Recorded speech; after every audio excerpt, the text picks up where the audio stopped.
And welcome back. This is episode 3 of the Return to Glory St. Étienne edition, and your eyes are not deceiving you. This is a light skin. I have not been a fan of light skins until this one, and this is the Musterman 23 edition. You can find it on the SI forums in the Skinning Hideout. Jimin, J-I-M-N, is responsible for creating this, and it is absolutely gorgeous. One of the things I love about it is that he got permission from one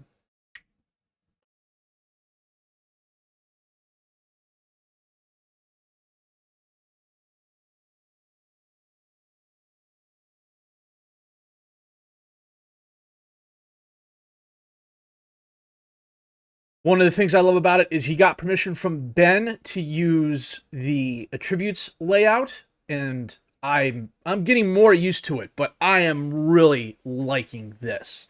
One of the things I really like as well is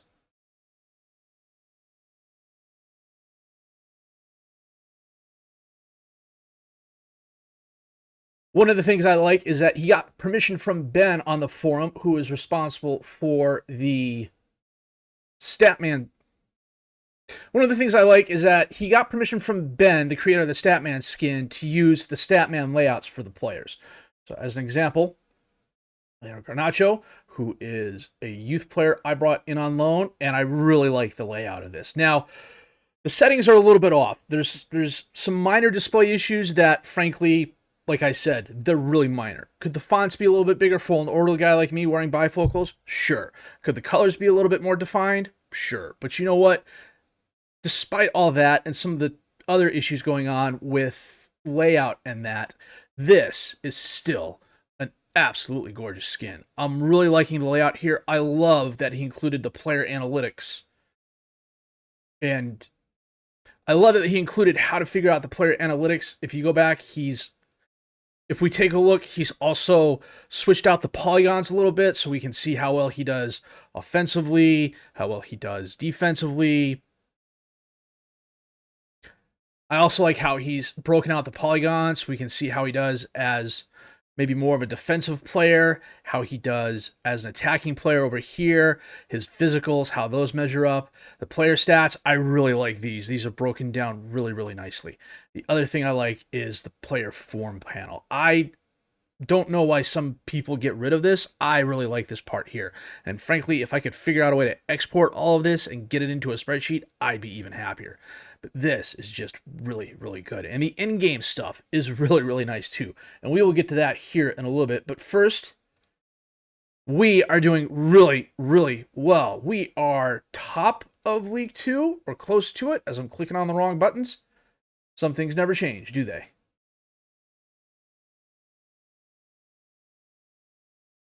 There we go. We are currently 1 point behind Mets. And it has been a really good run. I'm trying to remember the last game we played. Was it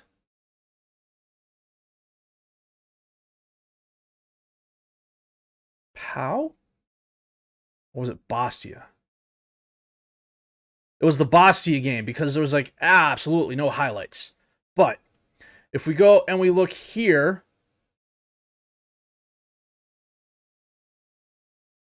.65% possession, 24 shots, 7 on target. The Victor Loberg goal in the 6th minute. This seems familiar. Maybe it wasn't Pau. Maybe it was Bordeaux. Maybe it wasn't Bastia. Maybe it was Bordeaux.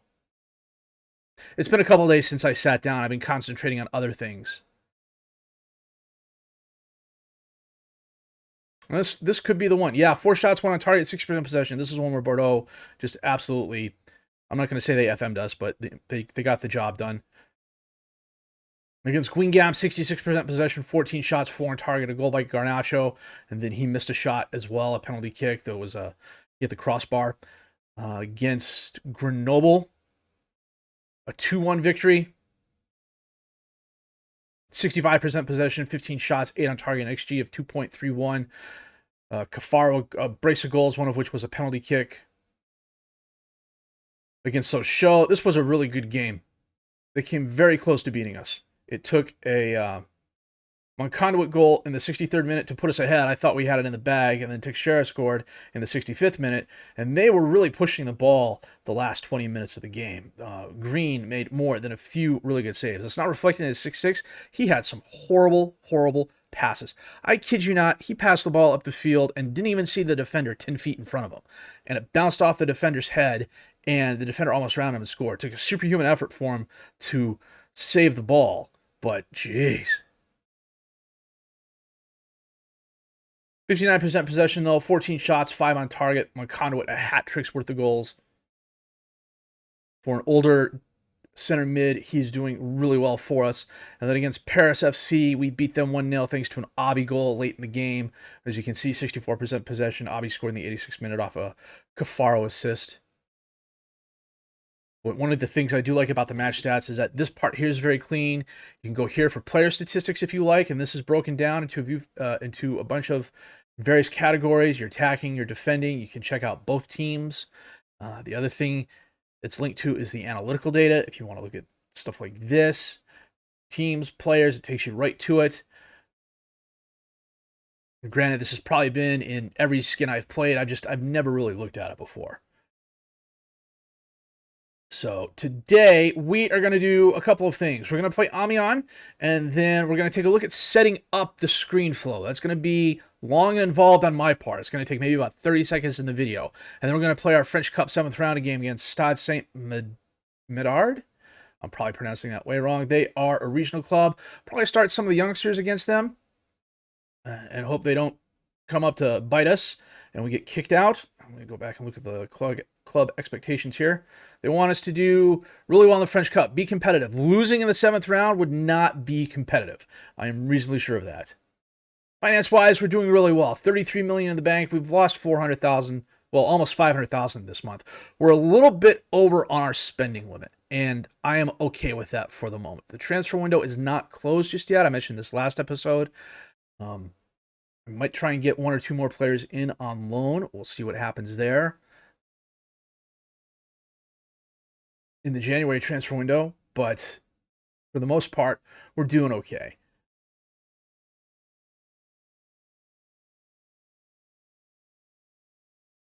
So, I mean, in looking through the skin, I really like the color definitions.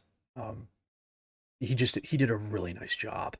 You know, I mean, there's some things that, yeah, on a personal level, I might change some of the colors around if I had the ability to. But this is one of the few skins I've used in the past 5 years that I haven't felt it necessary to go in and make a ton of little changes to make it more palatable to me.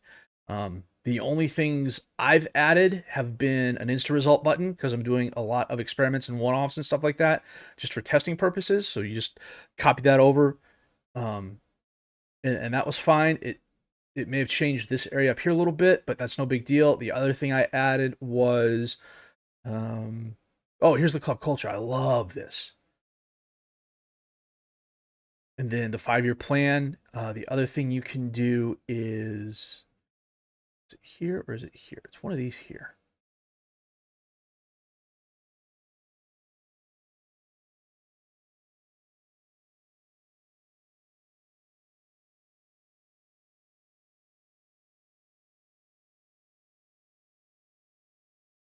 Yeah, it's this right here. It's the club. It's the club page. I don't know why on earth I didn't think of that, but this is scrollable. It's very, very nice. Shot of the stadium. You know, become a member today. Here's your history, your players, the official club store. No link, unfortunately. That'd be really cool if you did manage to do that, though. League table, heroes, villains, club info. This is just, it's really, really nice. Part of me says I would have gotten the skin just for this alone, but the way he set this up is just, it's absolutely gorgeous. The transfer window, it hasn't really changed much. I do like the color definitions are a lot better. I like that. So, but enough talking about the skin. Let's actually get down to what we're all here for, and that is playing a game. Let's see here.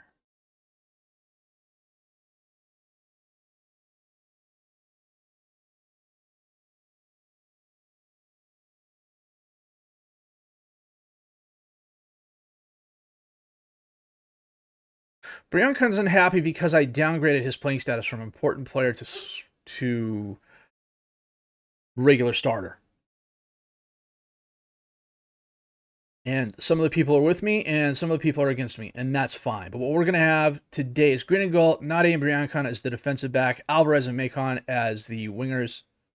So what we're going to have today is Green as the keeper, Nade and Briancon as the center backs, Alvarez and Macon as the wing backs, Mufek as the defensive mid, Mouton and Conduit as the midfielders, Cafaro and Aiki as the attacking mids. Aiki is my young 17-year-old with a lot of promise. I think he has a potential. I think he has decent potential. It says he's fairly susceptible to injuries, but I haven't seen that yet. But then again, I haven't played him a lot yet. Although, at least on the youth squad, where he's gotten some starts there, nothing's happened thus far. It could be one of those things that, the more we play him, the chances are higher that he's actually going to get injured. But if we look at him, he's got decent ball control. He's a good crosser.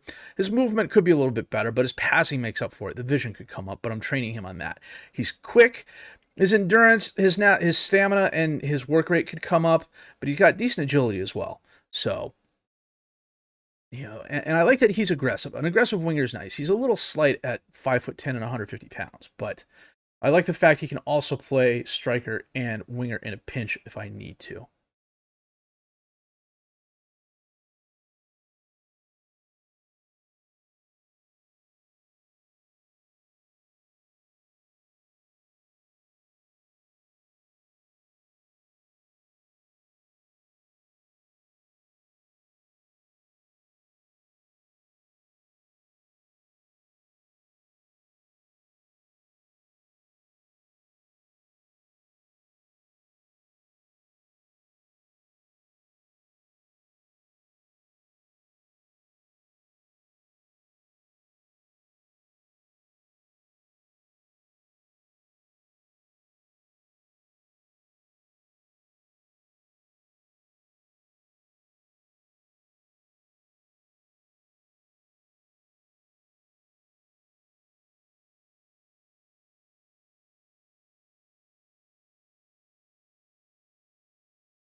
Calling the jury report information line for the Circuit Court of Clay County.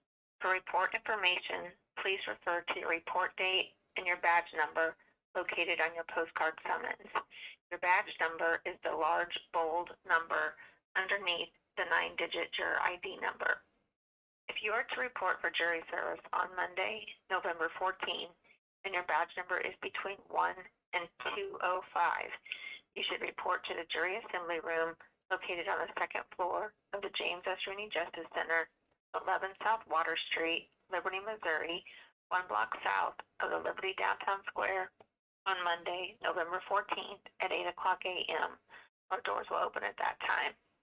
As a potential juror, you may bring your cell phone into the building as long as you have your summons postcard with you and are ready to check in with jury personnel. Regarding the COVID-19 virus, we are currently following the CDC guidelines. If your badge number is greater than 205, you do not need to report Monday, November 14th.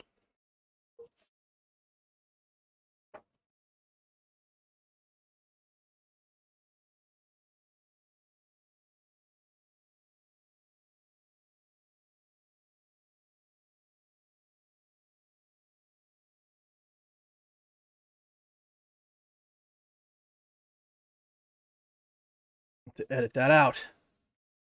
So this is what we're looking at today. We're going to have Green and Gold, Nade and Briancon as the defensive back, Alvarez and Macon as the wing backs, Mufek as the defensive mid, Mouton and Conduit as the midfielders, Cafaro and Aiki as the attacking mids, and Garnacho up top as the strikers. Aiki is my young winger with potential. I really like him. Now, it says he has a injury proneness, but he has no injury history. But as you can see, he's definitely got potential. 14 passing, 13 technique. His leadership's a little bit on the low side. The 7 determination, I'm not a huge fan of, but I like that a lot more than the 2s and 3s I've had in some other saves. He's quick. He's got decent endurance. The stamina and work rate I can work on. 14 agility, 13 technique, 11 crossing is nice. 12 flair is not bad either. 10 decision making, that can come up with training. 13 aggression is not too bad. For a 17-year-old winger, he's got a decent amount of potential. So.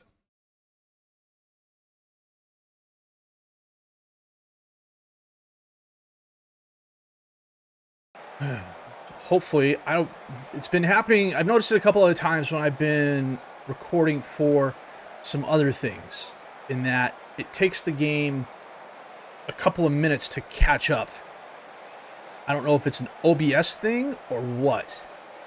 This is the other... Okay, so we'll get to it here in a second.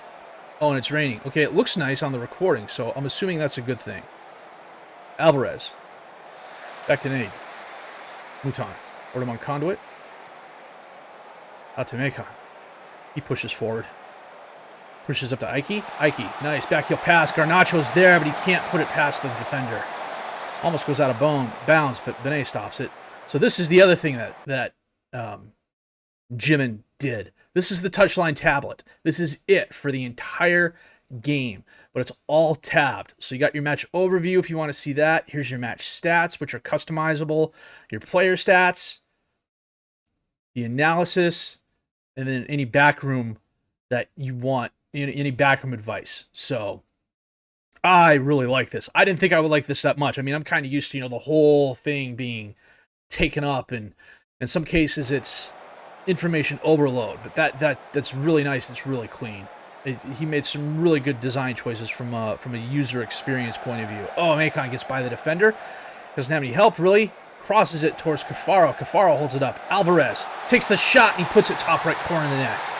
That was very nice. 8 minutes in, we are 1-0 up.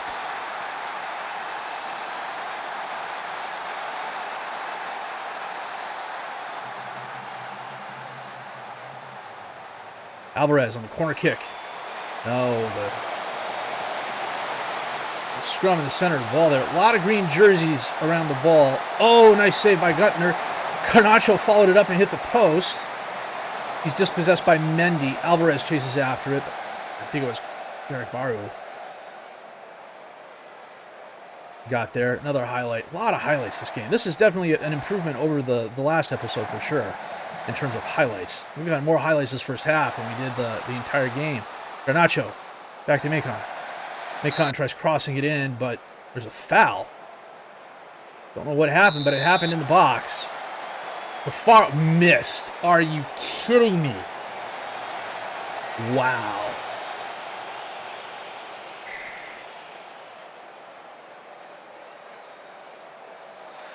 Poku to Mendy. Mendy. Arcadori. Macon dispossesses him. Garnacho beats him on conduit. He takes a long shot, but he pushes it just left. Corner kick. Cafaro sends it in. Conduit's there, but hits it over the corner. And that is halftime. 11 shots, 3 on target for us. 5 and 3 for...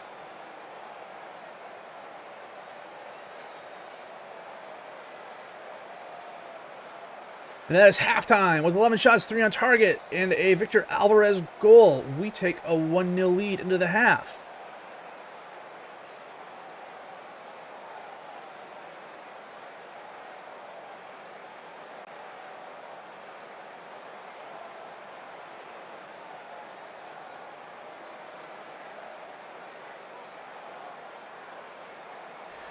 Opanye, Karkaru, Mendy, Kakuta, Opoku, Ofana. Ofana lofts it up. Karkaru gets it back to Del Panye. Oh! Aralcadare headed it in past a diving green, and they get the equalizer. Demand more here. Doing well from a shape point of view. 61 minutes in, we're going to make a couple changes.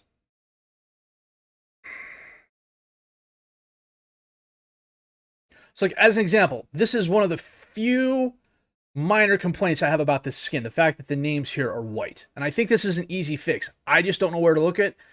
Let me rephrase that. I just don't know where to go to fix it. I asked on the forum, and I'm positive that I will get a result in the next day or two, and I can go in and fix it myself. Garnacho has just not had a good game up top, so we're going to put and bring Abi in. The coaches have been complaining that I'm playing their players out of position, so I've been playing them in position, and then my main striker has been out. He'll be back next week. And so I play Garnacho because he's got decent ability to play the position.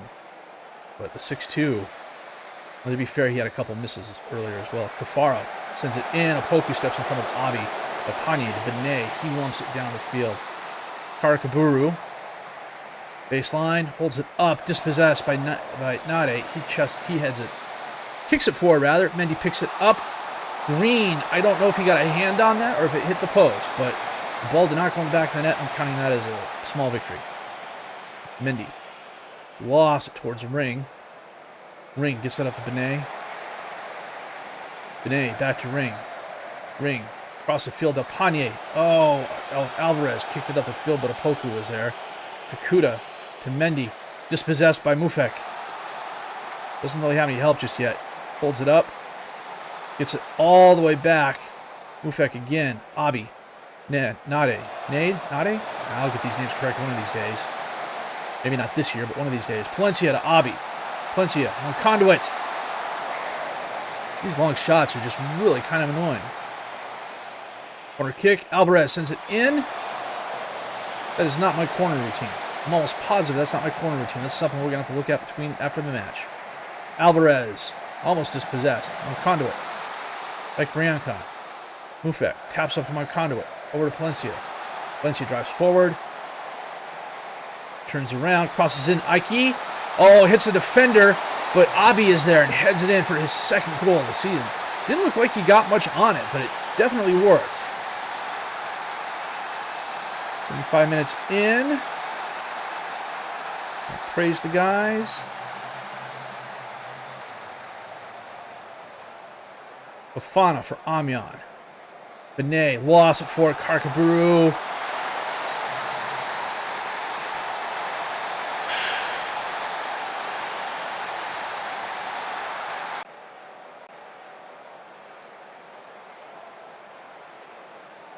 Cafaro from distance. Oh, Guttner, a very nice save.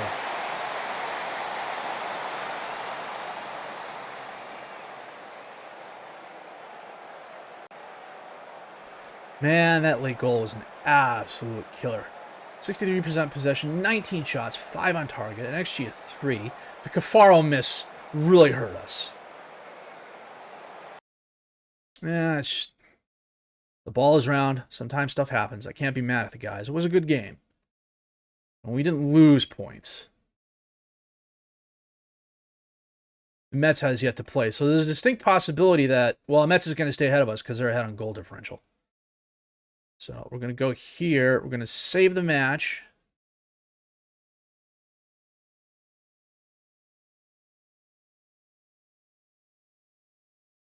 Got a nice little unbeaten streak going on. 5 in a row. 5 non-losses.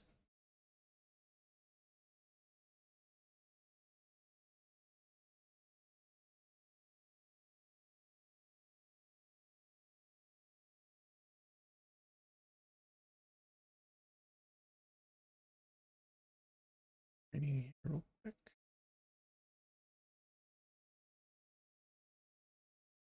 So what we're going to do is get to right before the cup match, and then we are going to go through Screenflow. And that, I'll talk about that more. We'll get to that in just a bit, back in a bit. Now we get to probably one of the more underutilized tools in scouting, and that is Screenflow. I actually have an article on it on my blog. I'll link to it down below. It was part of a scouting series I did last year in FM. But one thing about Screenflow is that it really hasn't changed. I use this method in FM17 and 18. I think I saw a video that Fox in the Box did where he talked about it. And the setup has really not changed. What we're looking for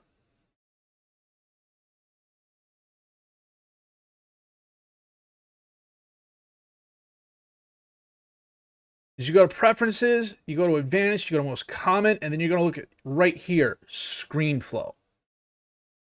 And what this is a reporting tool. You want to make sure visit new screens automatically is checked, and then you're going to select your competition. Now, the interesting thing about this is that it will let you select competitions from every league you have loaded.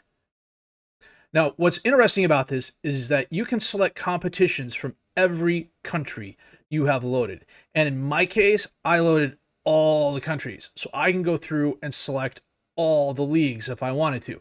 But as an example, if all I was playing was England, the only thing I would be able to get reports back on would be the World games, you know, the Club World Championship, French Youth Invitational, Pan American Games, and then any games that happen to be going on in England, which would be Premier Division results, Sky Bet Champion results, so on and so forth, or, you know, the under 21 stuff. Now, what I like to do normally is set this up for looking at youth players.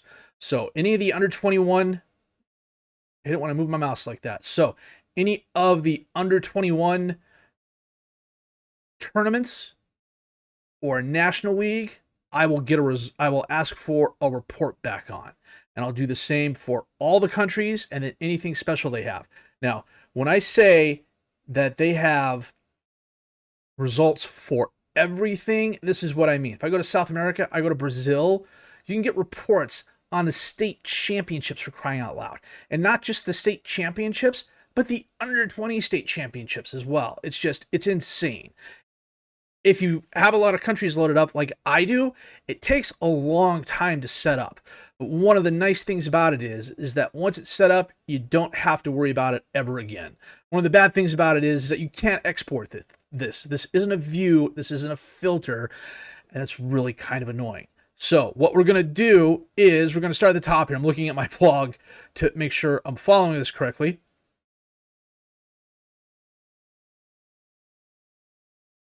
We are going to go select competition. And then we're going to go to Africa Champions League. Now, in this drop down here, overview, we're going to change this from overview profile to stats player overview. Scope is going to be on match day. Stop game, we can leave that on no. And you hit confirm, and it's going to drop down to the next one. Now, here's the thing. If you hit reset or undo changes, it can undo the last one. Now, here's the thing. If you hit reset, it will clear everything. If you hit undo changes, it will clear everything. So you want to be really careful about what you click. Every once in a while, I would go down and click confirm. It'll take you back out, but you can always go back in and add, or you can subtract. If you no longer want results from the African Champions League, you just click this button right here and it'll remove it. So I'm going to spend the next few minutes setting this up, looking at the clock, probably the next 20 or so. When I come back, we'll look at my quote-unquote usual setup, and then we will get to our French Cup game. So just back in a bit here. Now, because this is not a long save, we're only going 7 in-game years, I'm not adding everything that I would normally add in a long-term save. I have all the major continent competitions, so Africa Champions League, Under 23 Nations Cup, Asian Cup. So I'm taking a little bit of a shortcut here. Because we're only going to spend 7 seasons in Say at the end, I'm not loading up everything I normally would in a long-term save. Next save, I will load everything up. But as you can see, we've got all the Champions League competitions from the continents. We got their sub-competitions as well. We got all the under 23, under 20 competitions, the youth competitions, and then down here for the world competitions, French Youth Invitational, under 20 World Cup. The other thing we can do that can come in very, very handy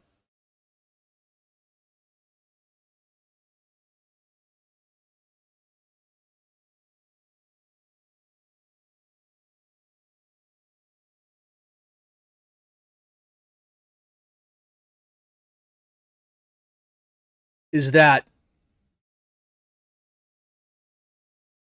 the other thing we can do that is very, very handy is that we can go to a competition and go, let's say Europe. We'll go to France. We'll load up League 2, and then here we can go to transfers, news, transfer, rumors.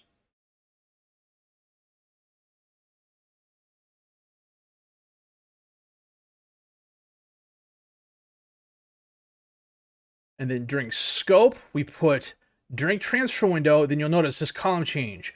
Minimum interval changes. You can set this up to report every day, every 2 days, or every 3 days. And what it will give you is news reports of, and what it'll give you is a summary of reports of other teams that are looking at players. And within that report, you can actually click on the player.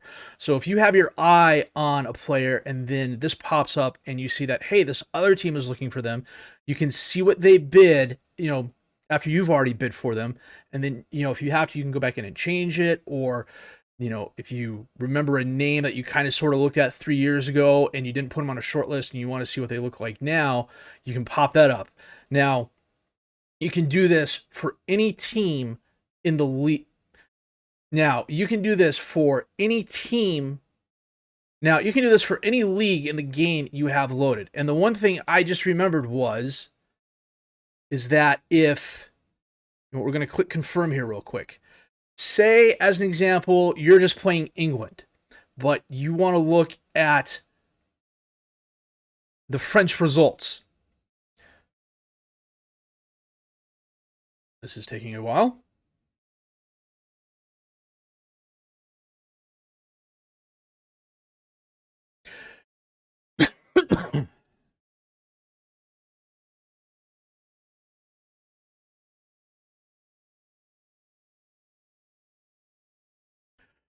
So that is all set up. Now, the one thing that you can do is, as an example, say you are playing as just England and you only have England loaded.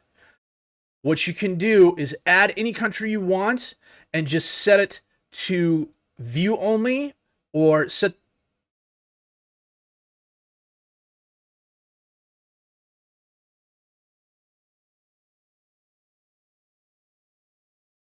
Now, there is a workaround to see results from countries you don't have loaded, and that is to go into the Add Remove League screen, add the nation you want to add the league you want to add, and just set it to view only. And then when you go back into Screenflow, that nation will pop up in the... Then when you go back to Screenflow, that nation will pop up as selectable, and you can get reports back from it. So I doubt we're going to see anything in the near future. However, I'm hoping 2 or 3 episodes down the road, especially as we get closer to the World Cup, we'll start seeing some of the youth results from the World Cup. As a matter of fact, let me go back and double check, make sure I have that set up. Yeah, we got the Under-20 World Cup, so we should be getting some results back from that. So that is how you set up Screenflow. Now, depending on how much you want to load and what you want to load, it can take a while, or it can take probably 5 or 10 minutes. I literally spent about 5 minutes doing that, but that's not my first rodeo doing that. I'm really kind of familiar with where to go and what to click.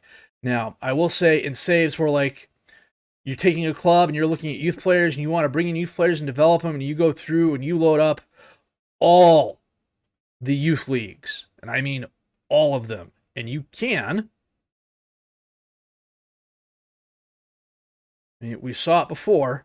I go to select competition. We're going to go to Europe. We're going to go to Czech Republic. And you want results from the Czech Republic Under-19 First Division? You can get them. So now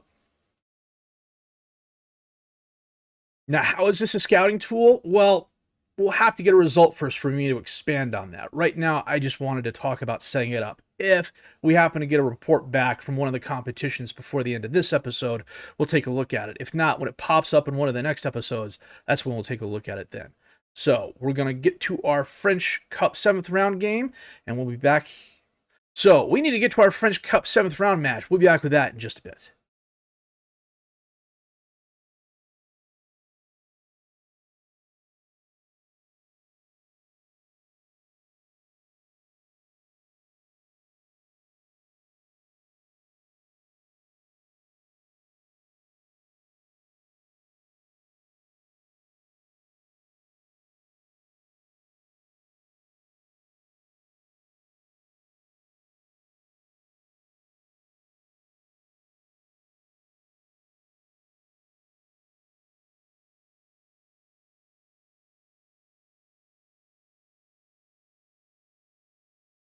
Aha!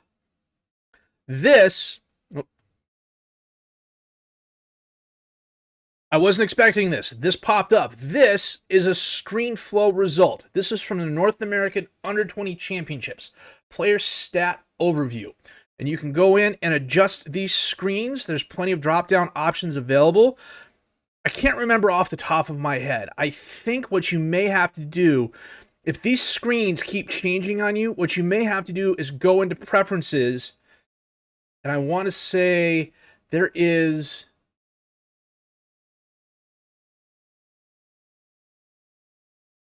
something you have to tick. Maybe it's automatically override custom paddles. You either have to untick it or tick it to get these panels to stay. But you can set these up. So like, if I want to go through and set this up as goals, I want to set this up as assists, I want to set this up as shots. What should be able to happen is you can't click off of this, but what should happen is next time you get a report, no matter where it's from, it should follow this format. But how is this a scouting tool? Well, if we take a look, we see Tariq Lee from Trinidad and Tobago Under-20s has 3 goals on 9 shots. He's averaging a goal every 50 minutes. Now, I don't know about you. I don't scout Trinidad and Tobago all that often. I may do it as a region sort of thing, but the Caribbean is not really known as a hotbed of football talent in the world. That said, we know that there is, how can I say this? A bell curve when it comes to countries. Every country has a recruitment rating. They have a youth rating. Now, bigger countries like Brazil, their country rating is really high. Their youth rating is really high. So they generate a lot of really good wonder kids. Now, a country like Macedonia, like I played last season in FM22, their youth rating isn't the best, and their country rating isn't the best. And as a result, the pool of talent they're drawing from is a lot shallower. I likened it last year to, hey, I have a backyard pool. That's Macedonia. Brazil has the entire Pacific Ocean. That's the pool of talent it can draw from. What you have here is results from competitions, and you're going to get results like this, and you go, take a look at Tariq Lee. Now, you're going to get some information on him, but not a lot. But you look at this and you say his shooting's 9-17, his aerials 8-14, his quickness isn't great, his jumping reach isn't great, his passing is 1-4, and he's a striker. So you can tell right there that, yeah, he's not really worth a look. But as you go through and you check other players, especially if they're good or they're from larger countries, as an example, Christian Torres, if you click on him, okay, his shooting's 3-10, his aerial's 18-15, his passing's 3-12, that's kind of a range. Jumping reach is 7-3, strength is 3-9, pace, he could be really pacey, he could have decent acceleration, he could have decent first touch. Is he worth a scout? Possibly. We can already see he has 4 under-20 caps and 1 under-20 goal. He's 18 years old. He's making $2,000. He's making 2,000 euros a week. Who's he playing for? Oh, it's right here, Las Vegas. So, is he worth a scout? Potentially. What I like to do in my scouting department is I've got 4 assignments going on.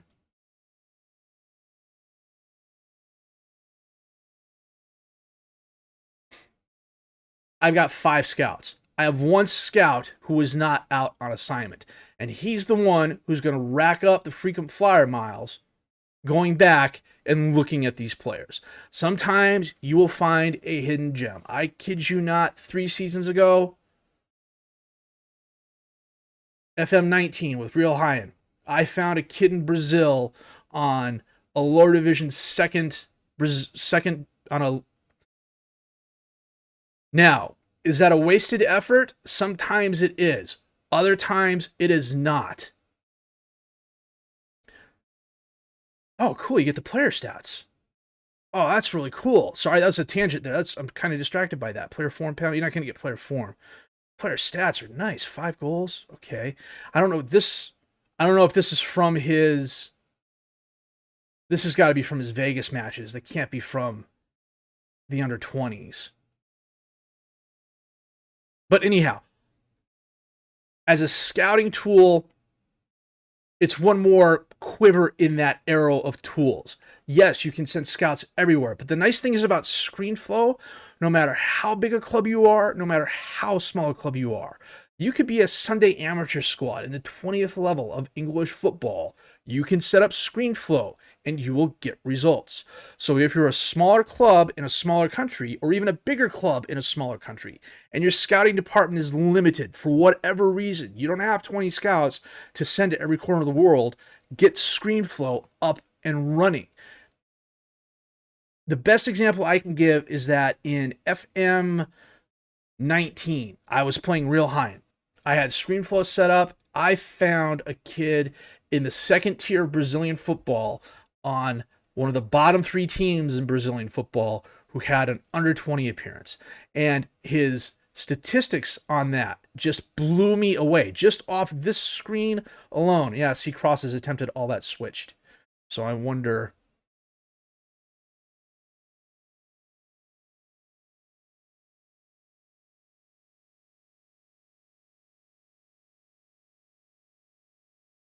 Anyhow, as this loads, to get back to my point, he was on a bottom team in the second division of Brazilian football, but his statistics were just head and shoulders better above everyone else. I sent a scout after him. I watched him until he was fully scouted, and he was at least as good as or better than some of the players I had starting for me in the third tier of Spanish football. Now, that may not sound like a lot, but as a 17-year-old who was already that good, I signed him early as I could, got him in, and he ended up moving to Bayern, I believe. One of the German clubs for like 40 million euros. And then a few years after that, he got sold on. And then further into the save, he was Ballon d'Or winner 4 times in a row. I never would have found him because I wouldn't have gone out and scouted Brazil that deep. Even if I'd scouted as a region, the scout would either have to hear something, I would think, or something within the programming would have to say, go watch this 17th place team in the second tier Brazilian football and find a gem. You know, how often is that going to happen? It's not. So I'm going to mess around with this a little bit more, and then we're going to get to our French. I'm going to mess around with this a little bit more, and then we're going to get to our French Cup game. I promise, we'll get there.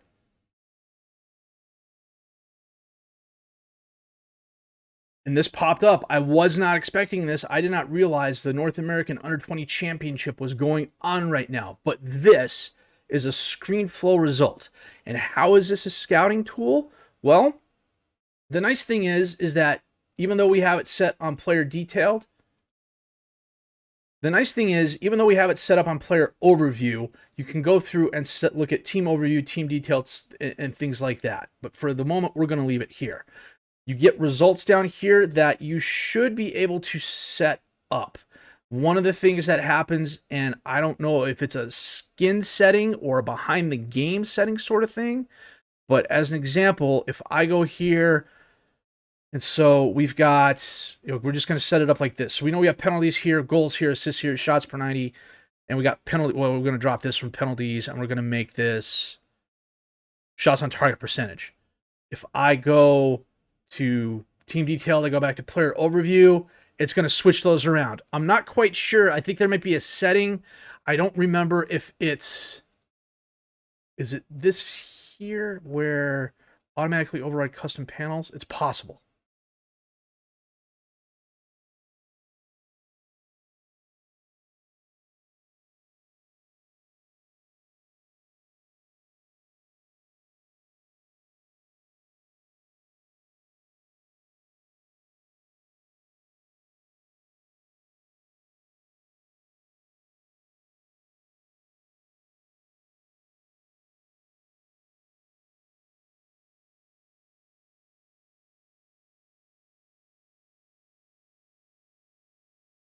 Let's double check that here. So we've got tackles, crosses, shots. I go here and we go back. Headers, chances, shots. Some of them stay, some of them don't. I'm not quite sure why. But how is this a scouting tool? Well, this is how this is a scouting tool. You get results from the games that are played, and it gives you a breakdown on the players themselves in terms of their statistics. What have they done? Now, you can start it on player overview, but you can always switch this. Here's player detailed. You want to go and take a look at that. Now, I don't know how often you would scout the Dominican Republic itself. You would scout the region perhaps, but if you have a scout in one region, he has all those countries to cover, he's going to miss a few players. This is a tool to get a heads up on a player you may have overlooked. And I say may have because it's just a tool. But like as an example, if we check out Difri Mensu, he's a winger, and we get some reports on his attributes. Now, he does not look the best, so I would not send a scout after him. But as an example, let's look at back here, Christian Torres. He plays at Vegas. He's a player in the game. If we look, 8 to 15 heading, 6 to 12 first touch, 12 to 19 pace, 7 to 13 jumping reach. He's 18 years old. He's €2,000 a week at Las Vegas. Is he worth sending a scout out for? Possibly. Now, my scouting pool is not that big. I have 5 scouts. 4 of them are out on assignment. 1 of them is sitting around waiting to get some airline miles. In this case, I might send him out to scout this kid for 2 weeks just to get a better idea of what I'm looking at. And then if he turns out to be fairly good, put him on a short list. And the nice thing is that you can do that with every player who shows up in the list. I don't know how often you would go out and specifically look at Trinidad and Tobago for scouting opportunities. And if Sherman Williams, where the heck did I pull that from?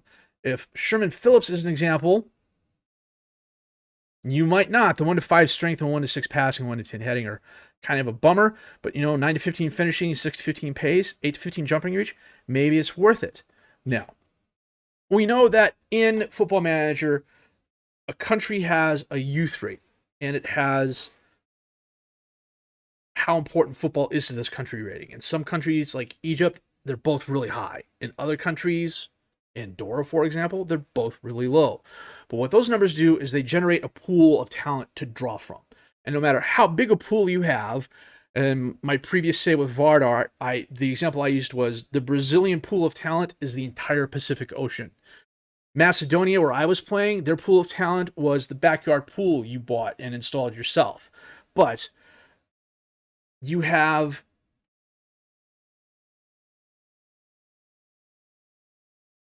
But no matter how big that pool is, you do have a graph of players that are going to come out of there. On either end, you're going to have some really, really bad players and some really, really good players. And then you're going to have a bunch of mediocre players in the middle and then some off on either side. It's just, that's how it works.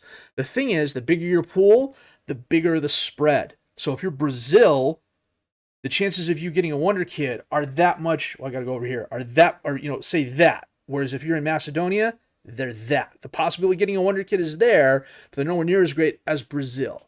And bigger countries like that, you may miss a couple, even if you're specifically scouting those countries. The best example I can give is I had an offline save I was doing in FM20. I was playing Crystal Palace. I always do an offline save with Crystal Palace. I get ahead.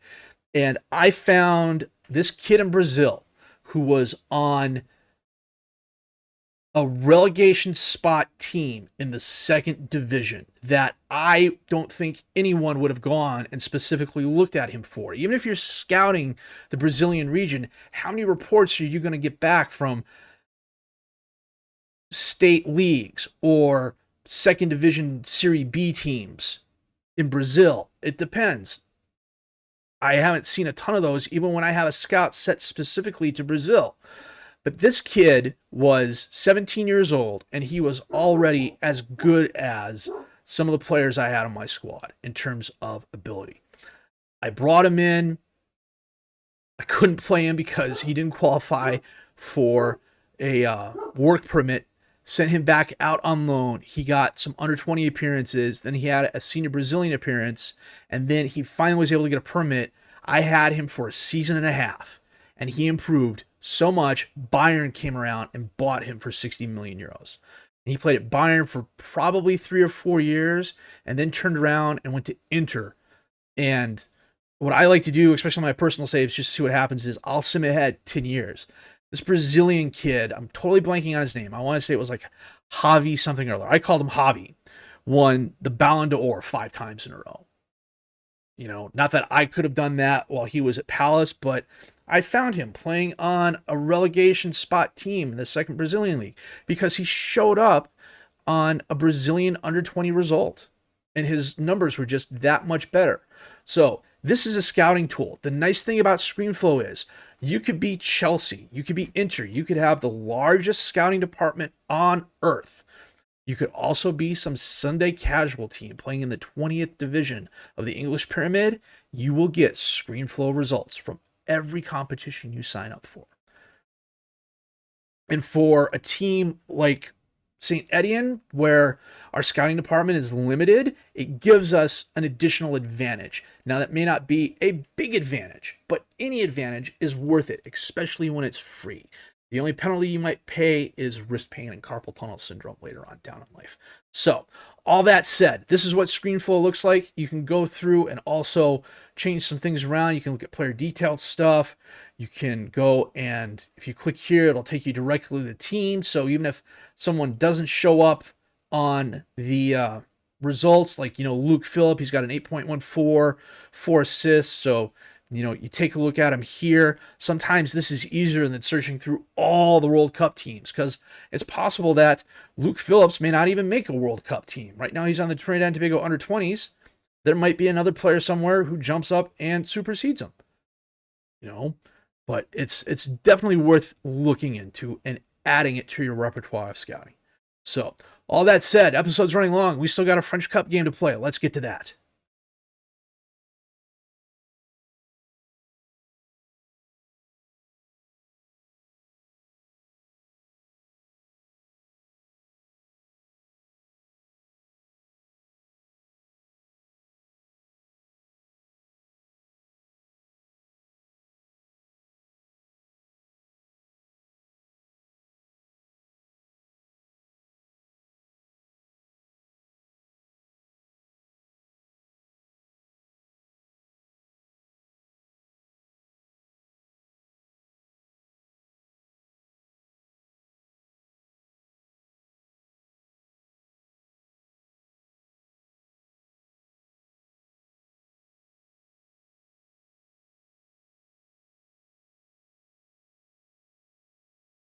Gellhart twisted an ankle. He's out for another 2 weeks. Dreyer is out. He broke his arm. That's okay because Green's my starter.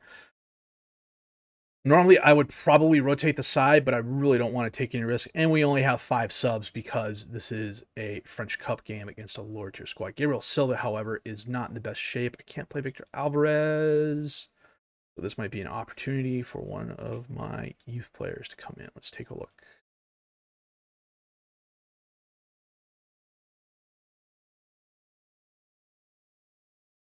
Is Caladat?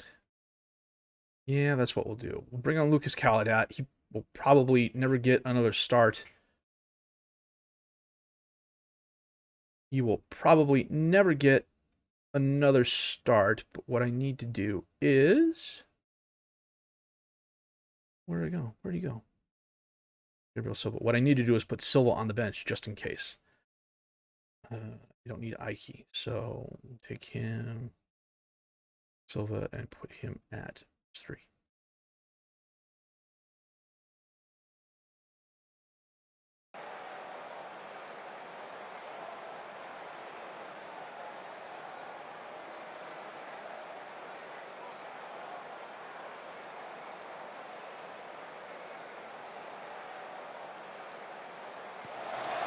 Minute into the game, we're already getting a highlight. Abi ends up with the ball, loses it. Monconduit ends up with the ball. Palencia lumps it forward to Abi. Abi goes outside, gets it back to Palencia. Palencia crosses it in, it's knocked away. Riankin picks it up. Palencia over to Cafaro. Cafaro back to Palencia. Palencia sends it in. No, he's fouled. Don't miss it this time. Come on, don't miss it this time. And he doesn't. Okay, OPS is... I'm not going to say it out loud. I'm not going to jinx myself. That was a nice goal, though.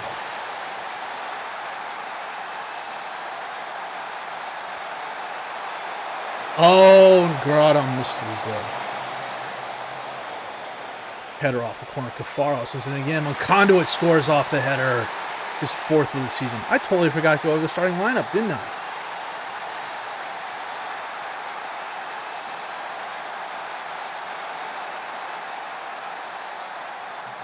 Caladat.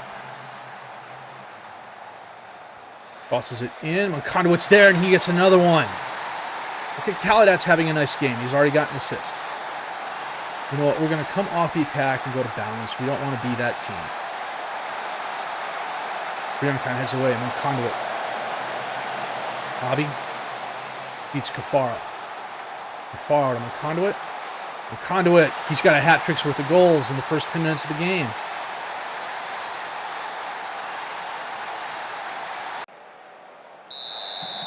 Maybe we go off balance and go to cautious.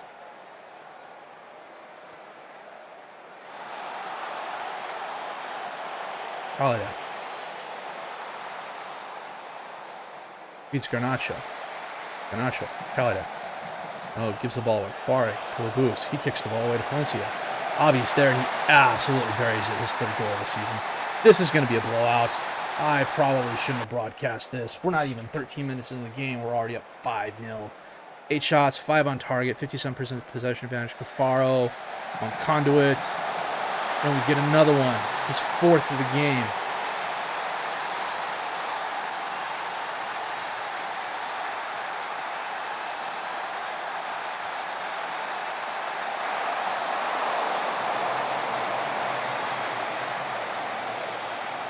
For a tiny stadium, there's a lot of crowd noise. Speaking of crowd noise, St. Étienne supporters have been banned from home matches.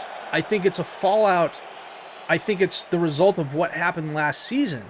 I was looking at some of the attendance, and we set records for, and there's another goal. We set records for the lowest attendance, and I couldn't figure out why. And then I had a game come up, and it said St. Étienne fans are not permitted at the stadium for this match. The only fans permitted are going to be the away fans, and the team was bringing in a couple hundred people. Oh, look at that. Chalabé's injured. Well,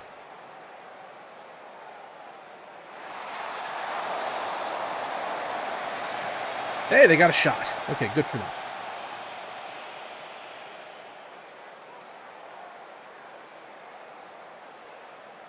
And it's halftime. 7-0.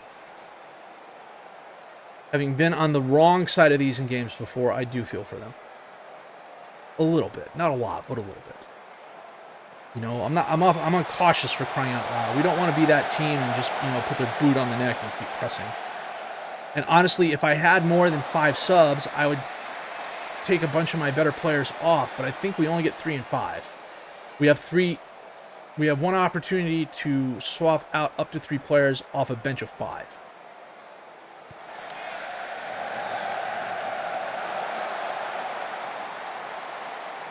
Coming up on 60 minutes. We'll get Caladat off here in just a second. After this highlight, Salinas just bombs it forward.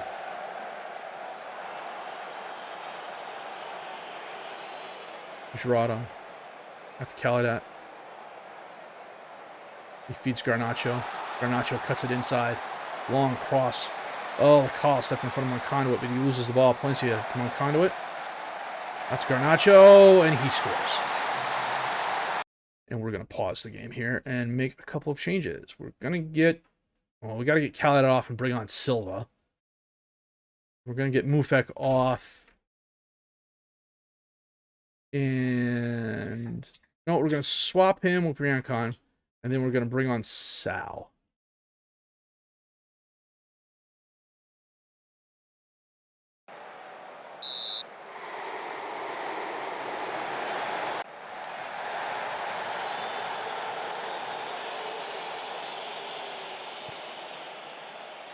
Cal just sends it forward. Sal's going to run it down. Valencia. Back to Sal. Over to Girardin. Silva. Garnacho. Back to Girardin.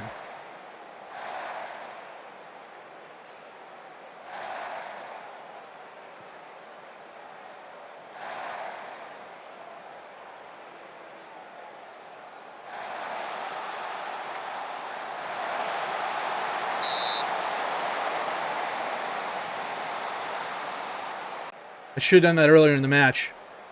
Like 3 goals ago.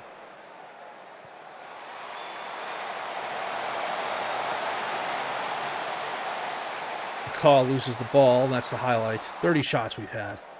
69% possession. Can we get 70? Probably not, because I went to time wasting. Pelletier bombs it forward. Moncada heads it down to Cafaro. Cafaro over to Silva. Silva back to Girardin. He sends it up. Garnacho centers it. Abi can't get ahead on it. Boyson knocks away. However, Palencia's there. He crosses it in. Knocked away. Cafaro centers it. Abi's fouled. He'll take the shot, and he puts it away.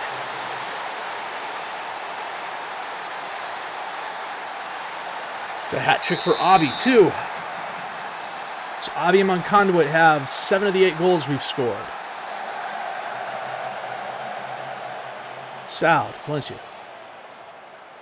Palencia back to Bianca. Back and forth, just playing some keep away. I'm totally fine with that.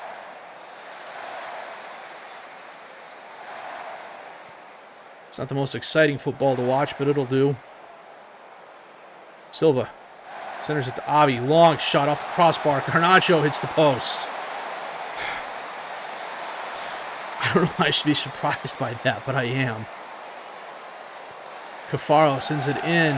Off the post again. Do they count those as woodwork hits? Levine, Abi steals the ball. On Conduit, Sarah, and he puts it away.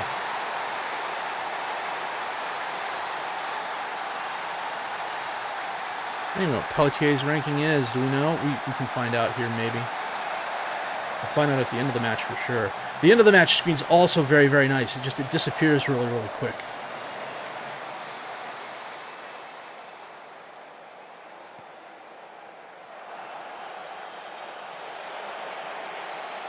Cafaro, Monconduit.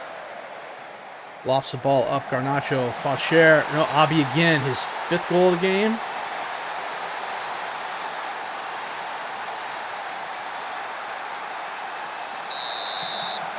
Yeah.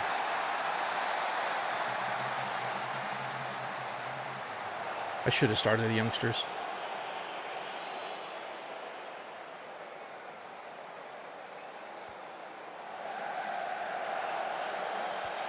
Levine lumps it forward. Sal heads it down. Green picks it up. Interesting save from the keeper. Holds the ball. Bombs it forward. Faucher. He just bombs it back the other way. Brune picks it up. Beats Francois. Green, a nice save. It's probably their best attempt. And that is the match. Green ended up on a 7-9. Pelletier ended up on a 6-5. But, man, their defenders just got absolutely thrashed. Monconduit ended up on a 10.0. He had 5 goals. Abi had 4.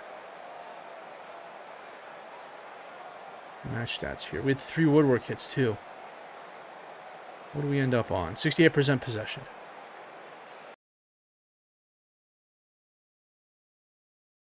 Excellent win. Probably set some sort of record.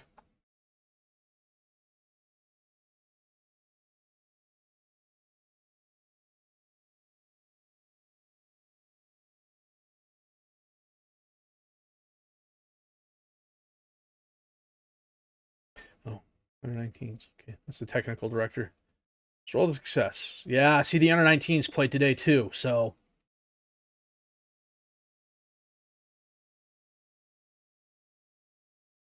I'm going to save this here, and then we're going to take a look at what we're going to do next.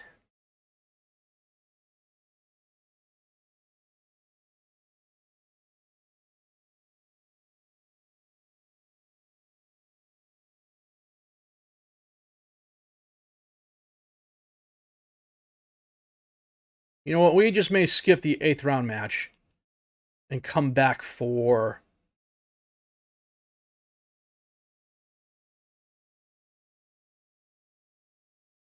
Show and Bastia, probably. That's going to be the end of the January transfer window. I don't know that we'll be making a lot of moves. There might be a couple players that go out. I mean, we don't have a huge transfer budget at the moment. But, you know, we'll see what happens. Players are wanted. Muflex wanted by Spezia. I listed Maiga, but no one's really come after him. Intor's wanted, but that's a loan. So we'll see. Get the scouts out. Take a look at what's going on there. So a good episode. We talked about a lot. It's probably going to be over long, and I apologize for that. But a couple of decent games. The Amin game, well, I could have gone better. Could have gone a lot worse. Could have gone better. The Kaburu goal in the 79th minute was just FM being FM, I would like to say. So this here was just an absolute blowout. But the under 19s were playing today, so I really didn't have an opportunity to rotate. But maybe against whoever we're playing in the 8th round, we will. So all that said, talked a lot today. Talked about Screenflow. Talked about the skin. It's great. I'll leave a link to it. I'll leave a link to the website about the Screenflow stuff as well. And, you know, I hope it helps you guys out in your save. If you did like what you've seen and heard, please leave a like. Subscribe to the channel for more content. Questions, criticisms, comments, leave those down below. I will answer those as fast as I can. My name is FM23. I thank you for watching.